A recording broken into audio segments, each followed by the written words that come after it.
Yan, gawa po ako ng pizza again because konting busy-busy kami today. So, ready ako ng pizza habang konting linis-linis. Yan. Masahin lang ng masahin hanggang mapagod kayo. Pag pagod na kayo, ayan, pwede na yan. Joke. Yung gamit ko po dito is already pizza crust mix. Tapos, nagput ako ng milk. Half cup kada sachet. So, gumawa ako ng 2 sachet. So,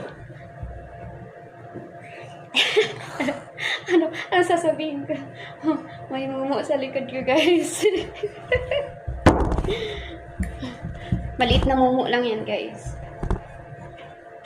Yan, okay, ready na siya. So, stop muna natin siya ng ilang minuto, half hour. Ready na yan. So, cover lang natin ang malinis na towel.